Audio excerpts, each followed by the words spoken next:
जय हिंद फ्रेंड्स। तो हम आपकी लेकर आ चुके हैं यूपी बोर्ड कक्षा 10 सामाजिक विज्ञान का जो आप लोगों का सिलेबस है पूरा आज की इस वीडियो में डिस्कस करेंगे। 2024-25 सेशन के लिए हम लोग पूरा सिलेबस डिस्कस करने वाले हैं। किस चैप्टर से कितना पूछा जाएगा, क्या पूछा जाएगा, वो सभी जानकारी आज किस वीडियो में आपको हम देंगे। तो सबसे पहले हम समझ लेते हैं। सबसे पहले आपकी जो बुक होगी सामाजिक विज्ञान की उसमें 4 पार्ट होंगे। कितने होंगे? 4 पार्ट होंगे। हिस्ट्री यानी कि इतिहास, भूगोल, नागरिक शास्त्र और अर्थशास्त्र, यानी कि वो 4 भागों में डिवाइड होगी। सबसे पहला इतिहास, दूसरा भूगोल, तीसरा नागरिक शास्त्र, चौथा अर्थशास्त्र। जिसमें इतिहास से हमारे 20 अंक का, भूगोल से 20 अंक का, नागरिक शास्त्र से 15, अर्थशास्त्र से 15 नंबर का पूछा जाएगा। तो इस प्रकार 70 नंबर का आपका पेपर आएगा और 30 नंबर आपको प्रैक्टिकल में दिए जाएंगे। तो इस प्रकार हमारा 100 नंबर का पूरा पूर्णांक हो जाता है। चलिए इसमें देखते हैं किस चैप्टर से कितने कितने अंक का पूछा जाएगा। उससे पहले अगर आपने अभी तक चैनल को सब्सक्राइब नहीं किया है तो चैनल को सब्सक्राइब कर दीजिए, साथ में वीडियो को लाइक कर दीजिए जिससे आने वाली वीडियो की नोटिफिकेशन आप तक पहुंचती रहे। तो यहाँ पर सबसे पहले हम लोग आते हैं, इतिहास में आएंगे। सबसे पहले इतिहास में 20 अंक का जो आप लोगों का है, भारत और समकालीन विश्व जो है उससे कौन कौन से चैप्टर होंगे। सबसे पहला यहाँ पर चैप्टर है यूरोप में राष्ट्रवाद का उदय। क्या है? यूरोप में राष्ट्रवाद का उदय सबसे पहला आपका चैप्टर होगा। इसमें आपका है 1830 के बाद यूरोप में राष्ट्रवाद का उदय, जोसेफ मैथनी आदि के विचार, पोलैंड, हंगरी, इटली व जर्मनी, ग्रीस आंदोलन की सामान्य विशेषताएं। तो सबसे पहले 8 जो आपको पहला चैप्टर है यूरोप में राष्ट्रवाद का, उससे आपके 8 अंक का क्वेश्चन पूछे जाएंगे। कितने? 8 के 8 अंक के प्रश्न आएगा, यानी कि 8 अंक का इस चैप्टर से आपसे पूछा जाएगा। इसके बाद है भारत में राष्ट्रवाद आ जाते हैं। तो भारत में राष्ट्रवाद में प्रथम विश्व युद्ध का प्रभाव, खिलाफत आशियों के विभिन्न आंदोलनों के मध्य विचारधाराएं, नमक सत्याग्रह, जनजातियों, श्रमिकों एवं किसानों के आंदोलन, सविनय अवज्ञा आंदोलन की सीमाएं, सामूहिक अपनत्व की भावना। तो यहाँ पर जो हेडिंग है यूरोप में राष्ट्रवाद, ये आपके चैप्टर उसके अंतर्गत ये आपके शीर्षक रहेंगे। इसी प्रकार दूसरा चैप्टर है भारत में राष्ट्रवाद, ये उनके शीर्षक रहेंगे। इसके बाद आते हैं, इसी में आपका 3 और जो खंड 2 है, जीविका, अर्थव्यवस्था एवं समाज। तो इसी इतिहास में हमारा तीसरा चैप्टर है भूमंडलीकृत विश्व का बनना। तो यहाँ पर पहला है पूर्व आधुनिक विश्व, 19वीं शताब्दी विश्व अर्थव्यवस्था, महायुद्धों के मध्य अर्थव्यवस्था, आर्थिक महामंदी, विश्व अर्थव्यवस्था का पुनर्निर्माण, वैश्वीकरण की शुरुआत।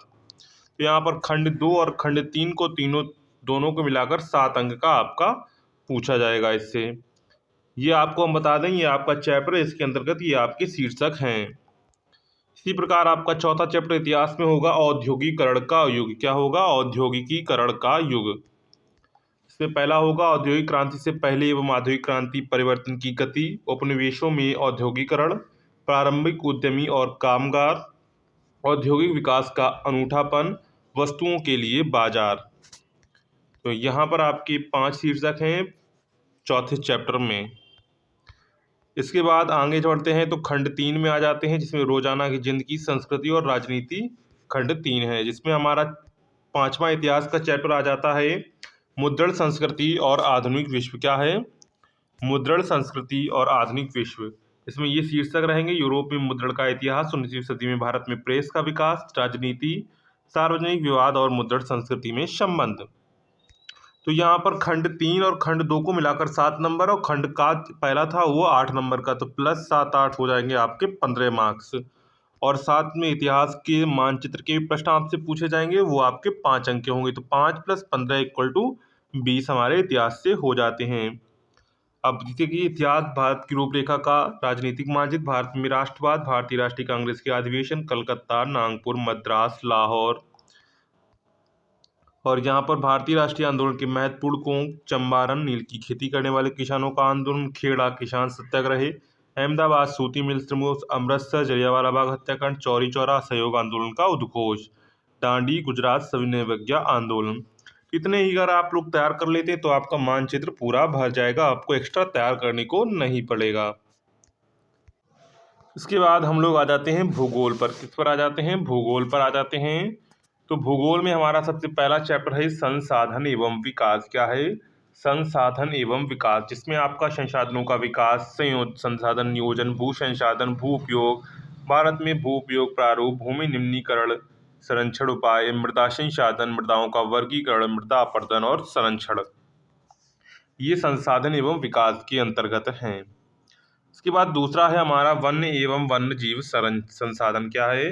वन एवं वन्य जीव संसाधन। भारत में वनस्पति जात और प्राणी जात, भारत में वन और वन्य जीव संसाधन संरक्षण, वन और वन्य जीव संसाधनों के प्रकार और वितरण, समुदाय और वन संरक्षण। पहला चैप्टर आपका संसाधन विकास, दूसरा है वन एवं वन्य जीव संसाधन। इसके बाद तीसरा हमारा भूगोल में चैप्टर है जल संसाधन। कौन सा है? जल संसाधन। चौथा चैप्टर हमारा है कृषि। क्या है? कृषि।